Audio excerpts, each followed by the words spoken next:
আসসালামু আলাইকুম, কেমন আছেন সবাই? আজকে আমি আপনাদের সাথে একটা লাচ্ছি রেসিপি শেয়ার করব, যে লাচ্ছিটা আপনারা ইফতারে 5 মিনিট আগে ঝটপট তৈরি করে নিতে পারবেন একদম সহজে। আর আজকে আমি আপনাদেরকে একদম 1.5 মিনিটের মধ্যে একটা লাচ্ছি রেসিপি তৈরি করে দেখাবো, যেন আপনারা ঝটপট রোজার মধ্যে তৈরি করে খেতে পারেন। এটা দেখতে যেমন সুন্দর, খেতেও তেমনই সুস্বাদু। আর এক গ্লাস লাচ্ছি খেলে আপনি সারাদিনের ইফতারে যে ক্লান্তিটা আছে সব দূর হয়ে যাবে এক চুমুকেই। তো চলুন মূল রেসিপিতে চলে যাই।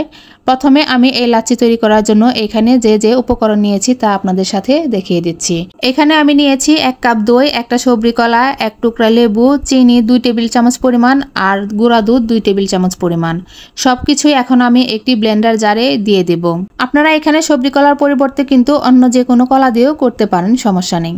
তো সবকিছু উপকরণ আমি দিয়ে দেব। দিয়ে দেওয়া হয়ে গেলে এখন এখানে আমি দিয়ে নেব লেবুর রসটা। লেবুর রসটা একটু ভালোভাবে চিপে তারপরে দিয়ে দেব। আর অবশ্যই লেবুর রসটা দেওয়ার চেষ্টা করবেন, এতে করে কিন্তু লাচ্ছির টেস্টটা ভালো আসবে। তারপর এখানে আমি দিয়ে নেব স্বাদমতো সাদা লবণ আর বিট লবণ। তারপরে আমি যেই কাপের মধ্যে মেপে দই দিয়েছিলাম সেই কাপের 1 কাপ পরিমাণ পানি দিয়ে দেব। তারপরে ব্লেন্ডারে ভালোভাবে ব্লেন্ড করে নিয়ে আসব। এরপরে আমি সার্ভ করার জন্য গ্লাসের মধ্যে বরফের টুকরা দিয়ে দিব। তারপরে লাচ্ছিগুলো ঢেলে নেব। একদম সহজভাবে আমি আপনাদের সাথে শেয়ার করলাম, আশা করি সবারই ভালো লাগবে। আর ইফতারে 5 মিনিট আগে আপনারা ঝটপট এই লাচ্ছিটি তৈরি করে নিতে পারেন। আর এই লাচ্ছিটি খেতে খুবই মজাদার। আর আমার রেসিপি যদি ভালো লেগে থাকে অবশ্যই একটি লাইক কমেন্ট করে দিবেন।